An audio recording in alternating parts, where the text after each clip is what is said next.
नमस्कार। आखिरकार क्रिकेट की शुरुआत हो ही गई। वेस्ट इंडीज़ और इंग्लैंड के खिलाफ हो, लेकिन क्रिकेट तो देखने को मिल रही है टेलीविज़न के ऊपर, वो भी लाइव टेलीकास्ट। हम लोग सब घर के अंदर बंद हैं और घर के अंदर ही रहना चाहिए जब तक स्थिति बाहर की ठीक ना हो जाए। तो घर में बैठे बैठे कहते हैं ना, मूवी देख देख के सब तंग आ गए थे। और एज ए क्रिकेट फ़ैन तो हम चाहते थे कि कहीं ना कहीं लाइव क्रिकेट देखने को मिले, और वो देखने को मिली। स्टैंड्स जरूर खाली थे, लेकिन कहते हैं ना, ज़िंदगी में सब कुछ नहीं मिलता, कुछ ना कुछ तो गंवाना पड़ता है। तो क्रिकेट देखने को मिल रही है, कोई बात नहीं। स्टैंड्स खाली है, कोई चेयर करने के लिए, प्लेस के लिए नहीं है, कोई फ़र्क नहीं पड़ता। लेकिन अच्छी क्रिकेट देखने को मिली। पहला ही टेस्ट मैच एक बहुत बड़ा अपसेट। और कहना होगा कि इंग्लैंड ने, कहते हैं ना, रॉन्ग फुट पे शुरुआत की। कहीं ना कहीं अगर इंग्लैंड की हम बात करें कि बेन स्टोक्स उनके कैप्टन, गलतियां कहते हैं पहले दिन से शुरू हुई। हमें हाथ नहीं मिलाना चाहिए, हाथ मिलाने गए। टॉस जीतने के बाद उस कंडीशंस के ऊपर पहले दिन से आप अनुमान लगा रहे हैं विकेट स्लो है, एक स्पिनर खेल रहा है और बॉल टर्न करेगा। मतलब कहते हैं ना, जब ओवरकास्ट कंडीशंस हों इंग्लैंड जैसी जगह के ऊपर, तो आप बिना सोचे फील्डिंग। और सभी को ये अनुमान था कि क्रिकेट खेले काफ़ी समय हो गया, इतना आसान नहीं होगा बैट्समैन के लिए या गेंदबाज के लिए, बॉडी को रमा होने की थोड़ी ज़रूरत है। वो सबसे इम्पोर्टेंट बात आपके सामने आई। मैंने कुछ पॉइंट्स लिखे हुए हैं जो कहते हैं ना कहीं आपकी समस्या आपके सामने आई। स्टुअर्ट ब्रॉड को नहीं खिलाया। मतलब एक खिलाड़ी जो सिर्फ मात्र 500 विकेट से 16 विकेट दूर है, आप इतने एक्सपीरियंस खिलाड़ी को कैसे बाहर बिठा सकते हैं? वो बाहर बिठाया गया। तो क्या कहते हैं ना, कुछ गलतियां, कहते हैं आप रॉन्ग फुट पे शुरुआत करते हैं। आप स्टैंड इन कैप्टन हैं। मैं टीम मैनेजमेंट के साथ ज़रूर डिस्कशन हुआ होगा, लेकिन थोड़ी समस्याएं रही हैं। सलाइवा आप लगा नहीं सकते, ये आईसीसी का एक आदेश है कि आप सलाइवा का इस्तेमाल नहीं कर सकते। मतलब इस टेस्ट सीरीज़ में पाबंदियां बहुत ज़्यादा हैं। कुछ इतनी पाबंदियां हैं कि लिखनी पड़ी मुझे यहाँ पर। क्रिकेट इतने समय के बाद खेली गई, न्यूट्रल अंपायर्स नहीं है, लोकल अंपायर्स हैं वहाँ पर, वो कोई फ़र्क नहीं पड़ता।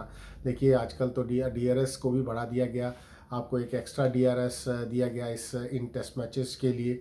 और कहीं ना कहीं कहते हैं ना, जब आप सलाइवा का इस्तेमाल नहीं करेंगे तो स्विंग में समस्या आ सकती है, रिवर्स स्विंग नहीं होगा। तो आपको अब यूज़ टू होना पड़ेगा। देखिए 2020 ऐसा है, ये बहुत चीज़ें ज़िंदगी में बदल देगा।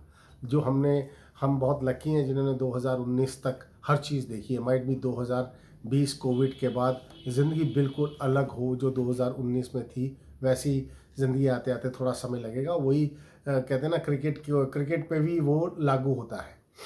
तो कहीं ना कहीं विकेट, अगर आप बात करें कि विकेट थोड़ा स्लो था, लेकिन पहली बॉल गिरने से पहले दोनों टीम्स ने अपना नीचे नीचे रखकर सलामी दी। ब्लैक लाइफ मैटर्स, मतलब ये एक श्रद्धांजलि थी, अब हम सभी को मालूम है इसलिए किया गया। तो क्रिकेट जेंटलमैन्स गेम है और उससे शुरुआत की गई। हार जीत तो एक पहलू है, लेकिन आप अगर बात करें कि वेस्ट इंडीज़ आके इंग्लैंड को हरा देगा तो थोड़ा विश्वास कम होता है। लेकिन वेस्ट इंडीज़ में दमखम है और वेस्ट इंडीज़ ने क्रिकेट भी अच्छी खेली, वो सबसे इम्पोर्टेंट बात है। तो कहते हैं ना, जहाँ पर आपको मौका मिल जाए गेंदबाजों को, और आपको ऐसी कंडीशंस मिल जाए, तो गैब्रियल ने उसका पूरा फ़ायदा उठाया। जेसन होल्डर ने हालांकि 6 विकेट्स लिए, गैब्रियल ने 4 विकेट्स लिए। दूसरे छोर से भी फास्ट बॉलर्स ने ठीक ठाक गेंदबाजी की, लेकिन कहते हैं ना, अगर पहली इनिंग की लीड अपोजिशन आपसे ले जाए तो कहीं ना कहीं समस्या रहती हैं। तो अगर आपकी लीड आपको कवर करने के लिए और सिर्फ 200 रन देंगे आप चौथी इनिंग चेस करने के लिए, और ऐसा विकेट भी नहीं था कि बॉल ठीक है टर्न हो रहा है, लेकिन अगर आप बात करें कि ऐसे स्पिनर नहीं है कि जो बिल्कुल हिला देंगे, जब हम इंडियन स्पिनर्स की बात करते हैं, और अगर हो भी तो दमखम होना बहुत ज़रूरी है। तो 200 रन कोई ज़्यादा रन्स नहीं थे। एक समय लगा कि आपको विकेट्स रेगुलर इंटरवल पे लेना है, लेकिन लिए नहीं, और 200 रन वेस्ट इंडीज़ ने चेज किए। Well played West Indies. Man of the match Gabriel, holder की विकेट्स, कहीं ना कहीं ब्लैकवुड की बहुत बेहतरीन बल्लेबाजी।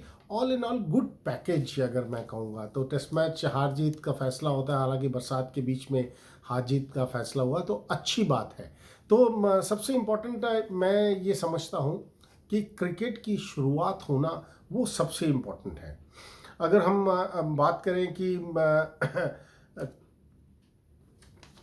मैं बीच में रुक गया, मैं कुछ पढ़ने की कोशिश कर रहा था कि ये मैचेस अब आगे जाके और ज़्यादा इंटरेस्टिंग हो गए, क्योंकि इंग्लैंड इज कहते हैं जो रूट वापस आएंगे, they will try and push West Indies, तो वो मज़ा आएगा। बट एटलीस्ट क्रिकेट शुरू हुई, वो सबसे इम्पॉर्टेंट बात थी, और अच्छे नोट पे शुरू हुई। कोई ज़्यादा कहते हैं ना कोई ज़्यादा कुछ ऐसा देखने को नहीं मिला, लेकिन थोड़ी बॉडी सबकी स्टिफ थी, वो जायज़ है। देखिए बल्लेबाज का फुटवर्क का नहीं इस्तेमाल ज़्यादा हो रहा था।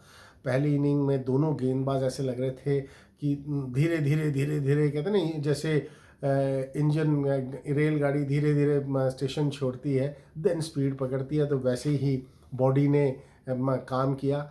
और पहली जेफरी आर्चर की पहली इनिंग की गेंदबाजी देखें और दूसरी इनिंग की गेंदबाजी देखें, ओफ, वो बाउंसर्स, वो हेलमेट पे लगना, आउट करना, जेफरी आर्चर फिर बिल्कुल आपके ओरिजिनल उस पर नज़र आए। तो कहीं ना कहीं 50-60 रन का फ़र्क रहा इंग्लैंड का। तो वो जो गलतियां उन्होंने की हैं इस टेस्ट मैच में, मुझे लगता है वो गलतियां अगले टेस्ट मैच में नहीं दोहराएंगे। अपने सीनियर प्लेयर्स को इज़्ज़त देंगे, अपने सीनियर प्लेयर्स को खिलाएंगे, और टॉस जीतने के बाद डेफिनेटली ठीक डिसीजन लिया जाएगा। तो कुछ ऐसी बातों का वो अब कहते हैं ना, आपको बेन स्टोक्स को ज़रूरत नहीं है वो करने की कि जो रूट वापस आ जाएंगे। तो बहुत इम्पॉर्टेंट है, अच्छी क्रिकेट देखने को मिली, मैं उसी में खुश हूँ। आप सभी फैंस भी खुश होंगे, और उम्मीद करते हैं कि ऐसे वर्ल्ड वाइड धीरे धीरे धीरे क्रिकेट शुरू हो। देखिए अपनी हेल्थ का ध्यान रखना भी बहुत ज़रूरी है। ये ज़रूरी नहीं है कि आपको बस क्रिकेट शुरू करनी है। जहाँ इन्वायरमेंट ठीक है वहाँ धीरे धीरे हर चीज़ हो जाएगी, तो जल्दबाजी की कोई ज़रूरत नहीं है। जान है तो जहान है, क्रिकेट तो आ ही जाएगी, अभी अभी नहीं आएगी तो 2 महीने बाद आ जाएगी। तो थैंक यू वेरी मच। मैं ऐसे रेगुलर आपसे जुड़ूंगा टेस्ट मैचेस को लेकर, देन जैसे वनडेज होंगे तो उनके साथ, तो रेगुलर हम आप क्रिकेट आपको इन टच रखने की कोशिश करेंगे जितना हो सकता है। Thank you for joining, God bless you, नमस्कार।